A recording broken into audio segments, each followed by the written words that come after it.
Well, good day, everybody. I'm Russ Reed, and I'm the Executive Director of the National Center for the Biotechnology Workforce, located here at Forsyth Technical Community College in beautiful Winston-Salem, North Carolina.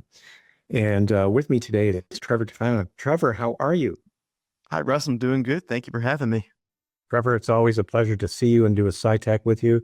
We can't do these things without your educational technician expertise. But today, Trevor, we have a very special guest. We have Bill Woodruff, Professor Emeritus, formerly of Alamance Community College. Bill, how are you? Doing real good today, Russ. How are you doing? I'm good, Bill. I'm good, but I'm really happy when I see you, Bill. So, Bill, today you're going to talk to us a little bit about regenerative medicine. And as you know, in the region now, we have a grant, and it's called the Piedmont Triad Regenerative Medicine Engine, or PTRME for short. And one of the things we want to do is educate people about regenerative medicine. And Bill, I've known you for over 20 years. And I know that when you were actively working as the chair of the biotech department at Alamance Community College, you were fascinated with regenerative medicine and subsequently produced educational materials and labs regarding regenerative medicine. So we've asked you to come on today and to give a little bit of an introduction on regenerative medicine. Thank you very much. Well, thanks for inviting me, Russ. It's a real pleasure to be here. I always enjoy talking about my favorite subjects, and that includes regen medicine. So what do you say? We ready to get right into it? Ready to go. Let's do it. All right. So this is an introduction to regenerative medicine. And I'll tell you right up front that what I'm going to be talking about, it barely scratches the surface of what is possible out there and what is being done out there. What I especially would like to emphasize is that for those of you who are thinking of any kind of entry into this field, that the diversity of the field and the different options and opportunities are just tremendous. So let's start about one of the hardest things to do with any kind of a area like regenerative medicine, and we discovered this many years ago with biotechnology, is that when you start talking about these fields, this is not a very confined field. This is a field that has an incredible amount of diversity, both in the job opportunities and in the types of backgrounds that are brought into this. So when we start looking for definitions, it's very difficult to come up with one that says, this is what we do in regenerative medicine. Even the NIH has struggled with this, but they finally came up with a fairly broad definition. And it is, as it says on the screen, regenerative medicine is the process of creating living, functional tissues to repair or replace tissues or organ function lost due to damage, age, or congenital defects. And one thing you'll notice about that is it tells us what our goal is, but it does not tell us how we got there or what is involved in achieving these goals. So that's what we're going to talk about today. There are a number of different mechanisms that are involved, and we're going to talk about several of these, including the concept of what if we don't use all this kind of cells that are available, but instead use stimulating or the replacement molecules, the molecules, in fact, that your body would generally produce in order to repair any kind of wounds that you might develop. Stem cells, of course, are a big issue these days, and we are going to bring in about the uses of stem cells, advanced tissue engineering, both in vivo and in vitro. So how can we get it to work inside the body versus how do we work in the laboratory? We're also doing great things with genetic manipulation. We can take now autologous cells, that is cells that are your own, genetically manipulate them and then return them to yourself in the purpose of enhancing their ability to help you do your repair and replacement. We are also working on growing partially or fully functional organs that can be implanted. We have had successes in this area, which we will discuss. 3D printing, 3D bioprinting is creating scaffolds, tissues, organs, cells that use cells and biomaterials. It's kind of amazing where this has gone. And when I was investigating some of this stuff, it is just incredible how far 3D printing has come in the world of regenerative medicine. And then we'll talk about some other innovations that are helping to diagnose as well as to come up with treatments for our various conditions. So let us start by talking about stem cells. Stem cells have had a history that came out back, especially in the late 1990s, when they were able to isolate some embryonic stem cell lines from the human embryos that have been developed for in vitro fertilization. As we know, as we got into using these a little bit and got into the 2000s, there was a lot of ethical concerns, moral concerns about using these human embryonic cells. And so the president at that time, George W. Bush, had declared a moratorium on the use of human embryonic stem cells, especially, particularly in those applications that were funded by the government. But what they were actually used for has been to seed scaffolds. Now, scaffolds are going to be a big part of what we're going to talk about. A scaffold is a form, for instance, you might make a form that looks like a bladder or looks like a kidney, and then put cells on it to grow and look like that. The cells are going to differentiate, as stem cells do, into our functional organs. They have many levels. They have the pluripotent, which is capable of becoming anything. Multipotent, which is already on a particular line. Like, for instance, it could be a blood cell line, and it could be one of any number of blood cells that include the T cells or B cells, white blood cells, or they may be unipotent, meaning that they are so far along their line that they're definitely going to become one particular thing. Each of these have their uses and getting a final functional organ. The hard part about what we have been doing and continues to happen is, how do you identify what are the required signals to ensure proper differentiation? In vivo, that's being done naturally by your body. In vitro, where we are trying to get the initial growth of these organs, or perhaps even a fully functional organ, we are going to have to identify the signals that are going to say, this is the cell type that we need. This is the differentiation that we need.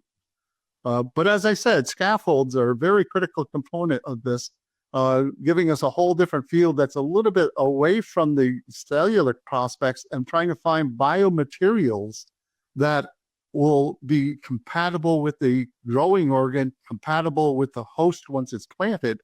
And then what do we do with the scaffold afterwards? And we'll be talking about all of these things as we go along.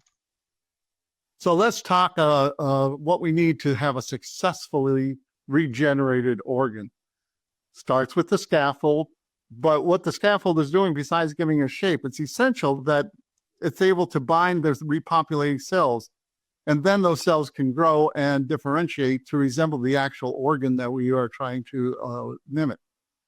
The challenges are that stem cells may not anchor, or they may migrate somewhere else. They may just fall away and then move to some other part of your body, or they may not survive at all in the actual physical transplant from a petri dish or a growth chamber into the host. So trying to find the kind of materials that we first were using were some were artificial. They were poly this and poly that. We also had natural scaffolds made out of collagens. But one of the issues with these early approaches was that it often required surgical removal later on. As we've advanced our knowledge and our current advancements include things like better materials, but also leveraging microgravity. It's an incredible field out there. We'll talk about in a bit about the space, as we like to call it, regenerative medicine in space. It almost sounds like a movie title, which occurs on the ISS space station. That we've found that there are ways in the microgravity that the scaffolds will grow better. And in fact, so don't a lot of the other tissues as well. And then the functional idea is that these scaffolds at one time were just inert. All they did was allow a surface to grow onto. Now we can actually make scaffolds that will be enhanced with bioactive molecules. So we're talking about growth factors, signaling peptides, those kind of signals that tell us what we're going to convert or differentiate our cells into. A little history here. The first scaffolding material, when we first started, we looked for, as I said, the bioinert. It did not interact with the host tissue, what we call the binding surface, where we actually joined it into the body and became part of our systems. It did not interact at those surfaces. The other big issue was it was not resorbed by the host. So that means it didn't dissolve away. It was there permanently unless we had to move it. Sometimes you had to surgically remove them because they might interfere with the actual function of the organ. The next iteration brought us a generation of bioactive, meaning that the binding did happen at the host tissue surface interface, and this allowed the organs to actually integrate into the whole body system. At that time, they were maybe able to continue to supply the structure if they did not interfere, but in fact were useful, or often they were materials that were able to be resorbed. Our current trend is that we use materials that not only can be resorbed, but they are biostimulant in the sense that they are now able to produce some of the biochemical signals that in fact aid and direct the diversity of differentiation of our cells that we attach. One of the processes that they're using now to develop normal, or what we would call natural scaffolds, is a process called decellularization, also called recellularization, because once you've done the decellular, you add cells back. And basically, it's a process that removes cells from donor organs, leaving a natural scaffold. And this is referred to as decellularized extracellular matrix, or I just call it DECM, which often would include the capillary system, which is incredibly important for blood flow in order to feed the organ once it has developed. So in the process, they use detergents like sodium dodecyl sulfate, phosphate buffered saline. It will clean off all of these cells and leave a clean matrix. And one of the aspects that we look for in the matrix is that it is, in fact, non-immunogenic. It doesn't seem to carry any particular signals that we would recognize as foreign. Then we cover it up with our cells, and the cells are able to adhere. So the functions of this DECM is it releases the chemical signals, it attracts the cells, supports the organ regeneration, and of course, it's going to trigger signals in the body once it's implanted. As we often do, we implant a partially functional organ and let the body finish the mechanisms that are, or supplying the mechanisms that are needed to finish the growth. They can be used as cell-free grafts to stimulate natural repair. In other words, if we just put in the actual scaffold and let the cells of the body and the stimulants of the body bring that healing, it may in fact do it all by itself. And finally, if we see it with cells that will accelerate healing, we've used these now in cases like bone repair, for instance, in majorly broken bones. So they are able to accelerate the healing to get us back into health. Some examples of successful regen medicine, the trials that we've tried. Now, I've listed under the human trials the bladder using a biocompatible scaffold. You see it with the patient's own cells. So this is autologous. That means that these cells, when returned to the host, being self cells, they're not going to be rejected. This I have put under a trial, but in fact, once we have worked out the system of getting the patient cells onto the scaffold, get it maturity culture, in other words, grow into a bladder, and then implant it, this has now become almost a standard procedure. So it's well beyond the trial period.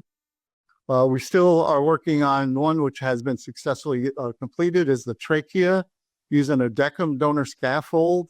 That is, we take a trachea from a donor, remove all the cells, add our own patient cells, grow it in culture under the proper conditions, not just temperature, nutrient, pH, but also with the proper signals for the cells to differentiate. Then they can be reimplanted, and there have been successes with this one. One I would just like to add to this is the one that I've read just recently, was that in China, a 25-year-old diabetic was treated with her own stem cells. Now, these stem cells were removed from her body, so they were autologous cells. They were not stem cells originally, but we're going to talk about this particular process. That's what we call induced pluripotent stem cells, that they then were able to grow in culture, isolate out those that differentiated into insulin-producing islet cells, inject them into her abdomen, and it now seems to have reversed her type 1 diabetes. So we're looking now at another opportunity to say, here we've had a successful regen medicine trial by using stem cells directly injected without scaffold. For animal trials, we have had successes with lungs. Now, lungs are a very complicated organ, as are things like the kidney. When we look at bladder or trachea, we're looking at what's called hollow organs. So they're rings with only usually about 3 or 4 layers of cells. They're much easier to define and much easier to work with. When we get into the more complicated lungs and kidneys or even a heart, it becomes a little more difficult. So with these trials, when we have lungs with the decum, we do the same thing, seed them with the cells, put them into a bioreactor to let them grow, and then implant them. They've had successes in developing fully functional kidneys for sheep, from sheep material, but this hasn't actually been implanted yet. They just reached the point where they've got the kidney functional in the artificial environment. And with hearts, pigs and sheep both. And by the way, the reason why we switched from mice and rats to sheep and pigs is that what we're looking for is a size that's more compatible with the human size. And this gives us the ability to look at not just producing a functional organ, but the concept of scale up. How do we go from a small organ to the normal size organ for a human? And again, same process, start with the scaffold, put in cells, grow it up, and then insert it. A lot of this has been done, particularly in reference to reversing the damage caused by myocardial infarction or heart attack. So now looking at the concept of the stem cells, so using a scaffold, we can put these stem cells on, and at this point, what we're really looking for is the differentiation. Are we talking pluripotent that can become any cell, the multipotent, or even the unipotent? Whatever it is, very specific signals are required at each different stage of development.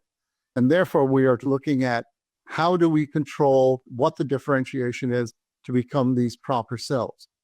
One of the cells that were found was what was initially called the mesenchymal stem cells. It turns out that the mesenchymal is kind of controversial because there's some that are deciding that maybe they're not really stem cells, and our great friend Dr. Arnold Kaplan, who likes to call them, instead using the same initials, medical signaling cells. His thesis is that they aren't really stem cells. They're not really the replacing cells, but they are providing the signals necessary to attract stem cells and then to differentiate them into the appropriate cell types. But in any case, we do know that they're very good at promoting healing and controlling pain. The mechanism for delivering these stem cells, there's a variety. You can do, as I said, with the young lady in China, a direct a direct injection at the injury site. This case, it wasn't so much an injury site as putting it in the abdomen, which is close by the pancreas, and allowing them to be absorbed by the pancreas. You can deliver them by the bloodstream, let them float where they will, but they will have targets that they will find, and they will find those areas and then repair the damages. Mostly they're drawn there by your own body's signals that say damage here, wound repair needed, here's what we're going to do. In applications in trials, they have been used for heart conditions. Again, the infarction is a big one. Bone repair. In fact, I've even had some bone repair done in my jaw where they use the bone morphogenic protein to help enhance the cells to turn into bone. The diabetes now, as we just said from this young lady in China. And macular degeneration, surprisingly, they've had some very good results with this. There's one story I remember reading that occurred in England where the client had a reading vision of what they labeled at 20/400. And after treating with stem cells, they developed a 20/40. So there was a tremendous amount of regeneration there that allowed for the vision to return. This type of stem cells we use, now I wanted to get into these because, again, the human embryonic, we already mentioned, they're still in use some, but primarily in research, very little in clinical trials. Another one that's very popular is umbilical cord cells. They're frequently used, but they're less defined in their applications. They're used in places like regenerating cartilage for your knees. So people that have bad knees due to osteoarthritis, this is one of the ones that they use. These, of course, being umbilical cord, that would make them what we would call allogeneic, which means that they're of the same species, but not my cells or somebody else's cells. We do find the adult stem cells. We find some that are very tissue specific. We find them in places like the mesenchymal stem cells can be found in bone marrow, not surprising. Adipose tissue, by the way, that happens to be the highest density. And we can even find them in other tissues, but those are very difficult to locate and isolate the very specific cells we're looking for there. And that's true of the tissue-specific stem cells. So we know that all of our organs, even though they're well developed, they do have small colonies of stem cells that are on hand to do repairs and replacements. But it's really challenging to locate where those spots are, how to isolate it. And then once we get them in culture, we can expand them. But the one that is of most interest these days is the final one listed here, the induced pluripotent stem cells. I read someplace that theoretically, any cell could be reprogrammed to become a stem cell. These induced, though, they're often used with cells like the fibroblasts, for instance. They get reprogrammed into pluripotent capabilities, meaning that they could become just about any cell in your body. Let's go back and talk a little bit about the mesenchymal. The big thing about them, and this is one of the areas that is being heavily researched, is one of the things we do know about the mesenchymal cells is that they secrete a spectrum of bioactive molecules. Turns out some of these are immunosuppressive, which is really great. We don't want inflammatory responses, and certainly we don't want rejection responses. So we're hoping that with this kind of knowledge, we can increase our ability to use the allogeneic treatments, as I just mentioned earlier. But the key question right now with the mesenchymal cell is a repair driven by the mesenchymal stem cells themselves, that is, as stem cells differentiating, or by the bioactive molecules they release, the signals and the direction for this differentiation? If it was the latter, then maybe these therapies that we look for would focus solely on the molecules and eliminate the need to even use cells in their full function. Their role in regeneration, it can limit the damage to injured tissues, stimulate a self-regulated regenerative response. Again, this is very important where we can get our own bodies to respond and start doing the repairs and regenerations that we need. And again, they're delivered in the usual mechanisms that we would have. Since we're talking here, cells, the most common is to inject them into the bloodstream. The induced pluripotent stem cells, originally they were created by reprogramming. Again, theoretically, it could be any somatic cell, any body cell. Yamanaka was the guy who came up with this combination of genes that were not functional in your mature differentiated cells. And you can see the titles of them there, the OCT4, SOC2. The CMYC is an interesting one. The key advantages to this was, of course, high potential for proliferation and self-renewal of the cell that had been already genetically manipulated, differentiation into any cell type. So I actually gave it a pluripotency, so they could be used in a variety of treatments. And of course, it reduces the risk of immune rejection because they're your own cells, modified, but your own cells, and to minimize the need for immunosuppressive drugs. If you are at all knowledgeable in the concept of tissue or organ transplants, many of the recipients end up with a lifetime of immunosuppressive drugs to avoid the rejection of those organs or tissues. Also, and another key point that encouraged the development of this particular technique was it addressed the ethical concerns relating to the human embryonic stem cells. The challenge is, and again, this is an area of research that is available and that is being widely used right now, is how do we improve the programming? Right now, if anybody's ever done the genetic manipulation whereby we insert a carrier with a gene that we want inserted into the genome of our host, whatever that may be, we find that our efficiency is incredibly low. From anywhere, as I said, on what they found with these was anywhere from 0.001% to 1% in some systems. But ongoing improvements, as we get better with what we're doing and we get better ideas of how to direct all this, we are improving the efficiency. As much as even 10%, I've heard that they're working on higher percentages as well.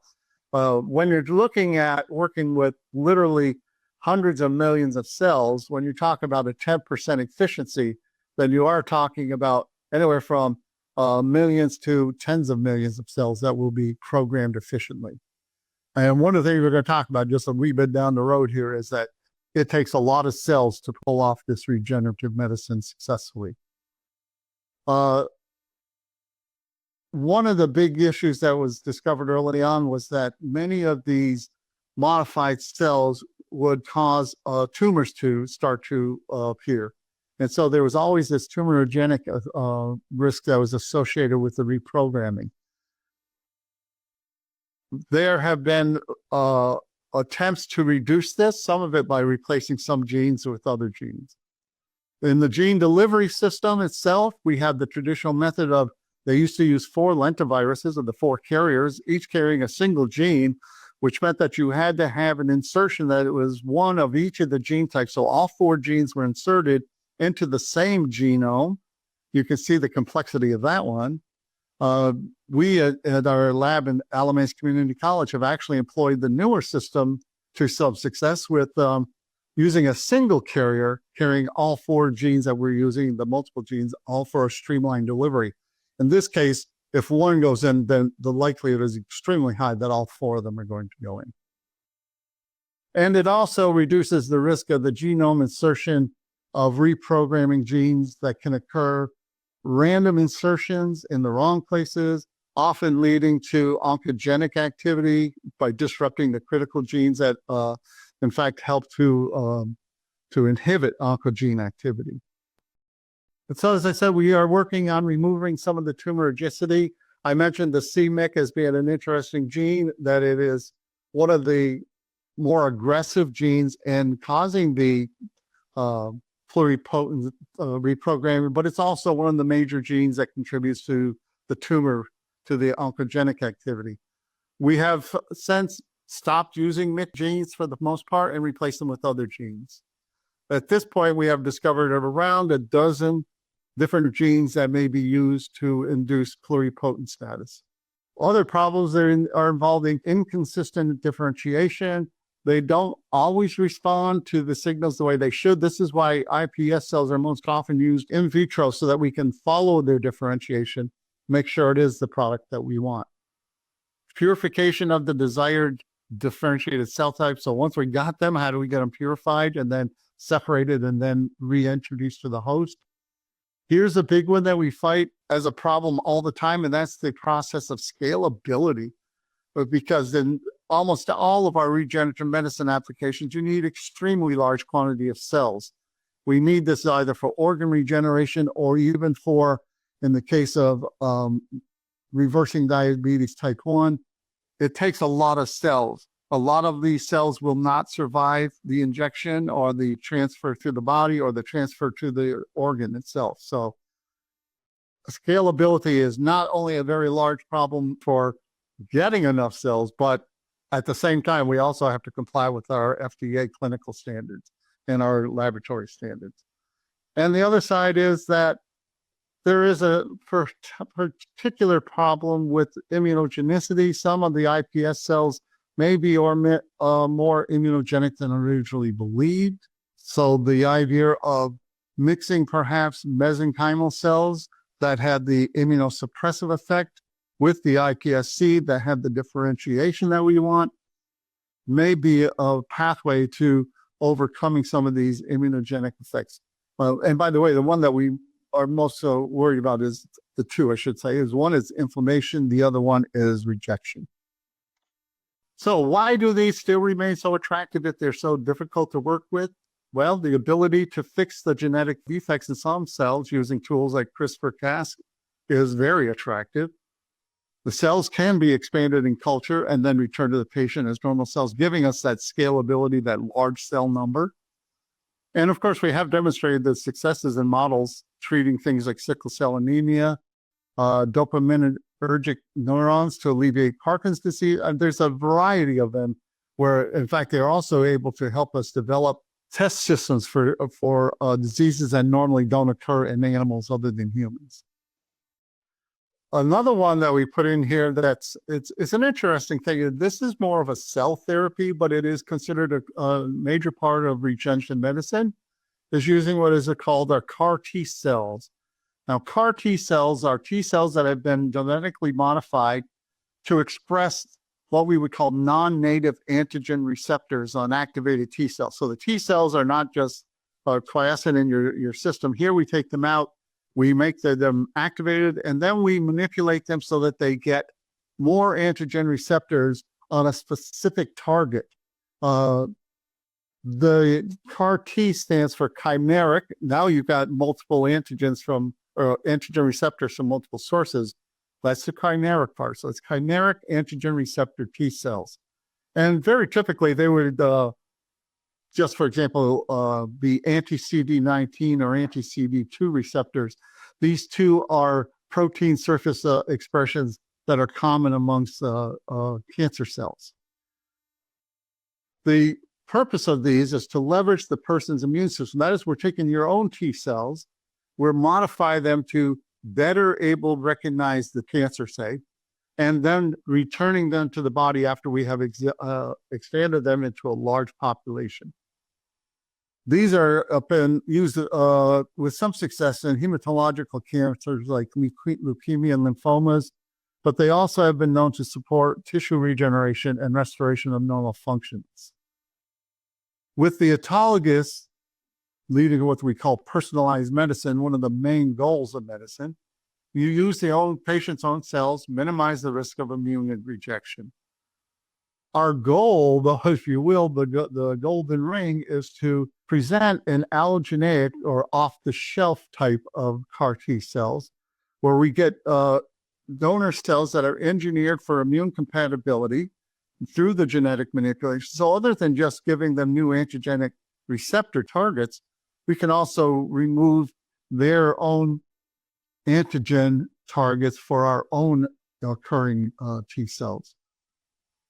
This has been well received. In fact, it's in current trials right now, and it seems to be having some very noticeable successes. An option to use in the CAR T cells is one I found particularly attractive. It's this idea of the CAR NK cells. Again, chimeric antigen receptor. Natural killer cells are, if you will, a subset or a subline of T cells that are not as interactive with the MHC, and they don't interact quite the same way. And so they don't have as often the immune rejection or immune responses that we would be concerned with as rejecting our organs or tissues. There's also this a new field going out there. It's called CAR X cells, where they treat the diseases, minimizing the immune rejection with things like T cells, B cells, NK cells. So there's a variety of things. In fact, they're using these combinations now. The current goals of the FDA, what they are set up as good manufacturing, and now they're calling also good tissue practices. Number one is always quality control, maintaining the high cell standards for cell production. Number two, aseptic technique for contamination prevention, always protecting cell products. It says from external contaminants, but also from internal contaminants, cells that don't properly react as your goal is. And finally, traceability, to ensure the ability to track a cell origin and treatment process. That would be who was the donor, what was the medical history of the donor. So we always want to be able to track. And also, once we have those cells in culture, did they change at any time during their growth process? Also, so going on now, we can say that I mentioned earlier this terribly unique and seems so futuristic is the idea of regenerative medicine in space using the ISS, or the International Space Station. What they have found is that they have incredible new abilities that derive from, one, microgravity. The space station, we often talk about zero gravity. It's not total zero. It is a very massive object, and it is rotating and moving. So it has a very, very small gravity that we call it microgravity. And it turns out, because of the microgravity, without the heavy gravity pulling on these molecules we're working with, you can get very precise protein crystallization. They're doing a lot of work with monoclonal antibodies, which is, many would say, the number one use of biotechnology right now in the pharmaceutical industries, is the production of monoclonal antibodies that will target very specific disease conditions or other conditions of the human body. They're also used to enhance the study of the cell behavior. How does the RNA, DNA interact? Can we modify their interactions? How do we control? And as you may have studied the RNA, they're finding so many subunits like interfering RNA, et cetera, that are able to control how heredity, and in this case, repair really works. They are also using it for developing new biomaterials. We're talking about the idea of resorption, or whether it develops as a scaffolding that is going to be able to maintain its structure and help the organ. So we're developing more tissue-like materials for these transplants. And here are just some of the research projects that are working on. The antibody crystallization we mentioned already, with many pharmaceutical applications. Better ways to use the CRISPR-Cas9, the gene insertion process. So they're looking at this for doing genetic researches.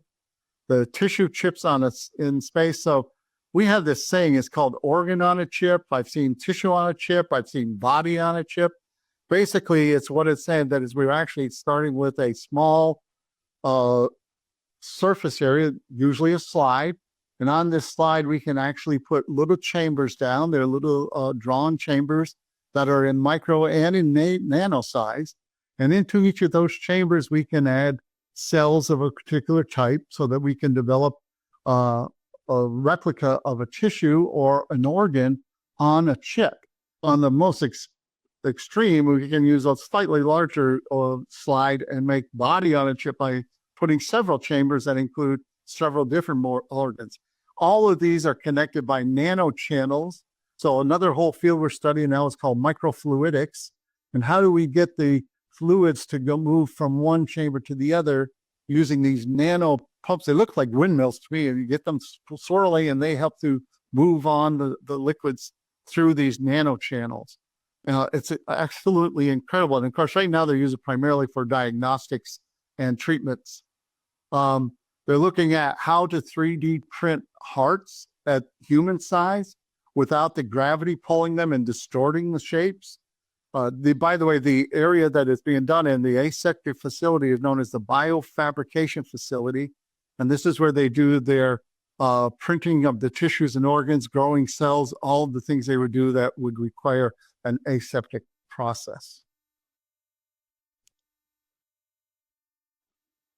The role of 3D printing in regenerative medicine, it started out as printing of scaffolds using compatible biomaterials. If you understand how your printer at home works, if you know that you have a printer that can do color, that there are 4 inkjet nozzles, and that out of these inkjet nozzles, you have the variety of black ink or red, blue, green, that are controlled by a computer that says how to use this much of that one, which one of the nozzles to turn on, how much to put in, etc. And so with this ability to manipulate these 3D components, then we have been able to convert that technology to have chambers that, instead of holding ink, hold cell types.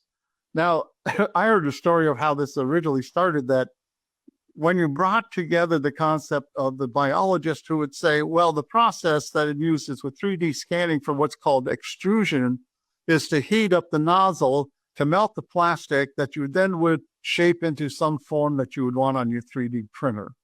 And of course, the biologist thought was, well, that's all fine and dandy, but if we heat up the nozzles and run the cells through them, it'll kill the cells. Engineers, on the other hand, didn't let that worry them. They just decided, well, we can do this anyway. And they came up with ways of either containing the heat or removing the heat so that the cells were still viable when they pass through their nozzle. So this has been something that's been really quite astounding to use these 3D printing. So they start with the 3D scan of whatever anatomical part. And I have here nose, ears, obviously wounds, but the nose and ears, because you'll be surprised how many are lost through traumatic injuries or frostbite.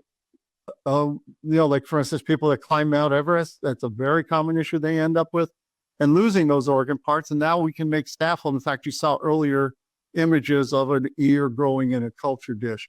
That ear wasn't just freestanding, it was on a scaffold. And so we started with building scaffolds with our 3D printing.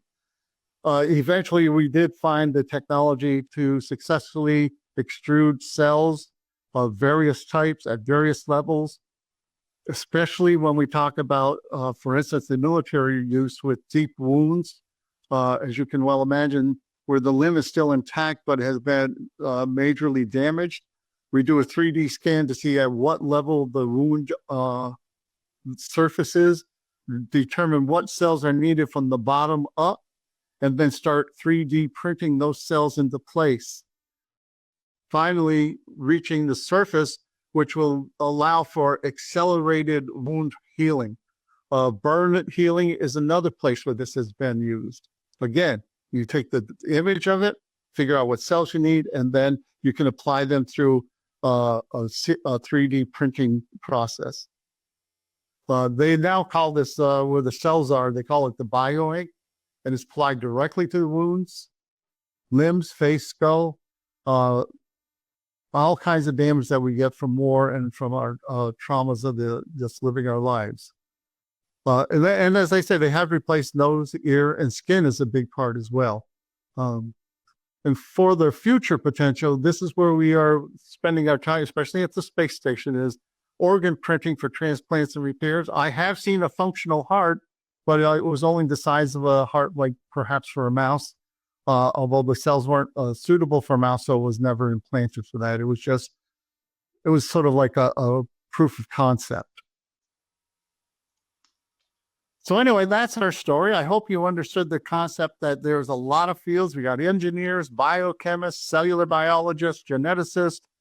The list goes on. If you have interest in any of these kind of fields, all of this would be welcome and needed into the field of regenerative medicine. Thank you. Bill, that was a great presentation. Thanks so much. Trevor, what do you think about that? You're not a biologist. Yeah, definitely some very intriguing stuff I learned. I mean, just kind of seeing, especially just the whole concept of just regenerative medicine and what was it called? Microgravity and environments. And that alone was just really mind-blowing. I mean, I think one of our previous SciTech guests, they talked a little bit about that. I think it was Josh Tan and Josh Hunsberger. I talked a little bit about that, but just kind of seeing, learning more about that in particular for me was very intriguing, but overall just some really, really, really cool stuff. Bill, you've been at this for a long time, and it shows your delivery is really excellent. And I know that your students were always excited and engaged with you. So, Bill, you've worked with a lot of potential technicians, people that are learning to be technicians in the lab. What would you recommend to a young person who might be interested in the field of regenerative medicine? What would you recommend in terms of acquiring the education and the skills for them to pursue something in the area of regenerative medicine? Well, I do have a bias, but I often recommend that people start out with a place where they can get the techniques down, where they can get the technology behind them. they will get the knowledge as well. But when you go on to your master's program or your PhD program, if that's how far you're going, or even if you're only going to do a biology bachelor program, you're going to be finding yourself kind of short on technology, on the techniques of it. It's going to be things that they tell you about, but you're not going to get a chance to do. If you could find a program, and again, I see it like my program at ACC, by the time I had left there, we were actually doing things with stem cells, not just the growing and the maintenance, but we were doing differentiation into neurons. We were turning myocytes into osteocytes. So we're turning muscle cells into bone cells. I mean, these are the techniques that our students were seeing that would say, this is what regenerative medicine, and this is how we are going to control the future. You need techniques. You don't just need the knowledge of it all. But certainly, to me, the most important aspect that I've always said, that I was really fortunate. When I was 19 years old, I got a job working in a biological laboratory. We were doing research on tropical and medicines and tuberculosis and all things. What I found out I didn't even know was how much I loved doing this. And I always try to encourage my students, pick the thing that you love. I don't believe the phrase, if you love it, it's never work. That's not true. There'll be days it's very much work. But if you love it for a lifetime, you'll know it.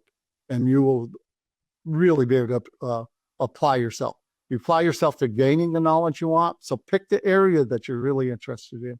You'll apply yourself into finding a good place to work or a person to work with.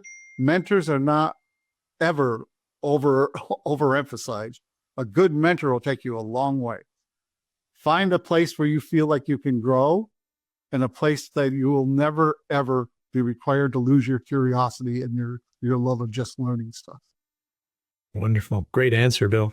Trevor, you have any other questions for Bill? Not at the moment, I don't, but I just want to say, thank you, Bill, for, presenting on this topic and also just sharing your insight with us. It's definitely been great listening to you. I appreciate that. So, Bill, on behalf of SciTech and also the PTRME engine, I want to thank you for your great lecture today. It was my pleasure. I always love talking about this stuff.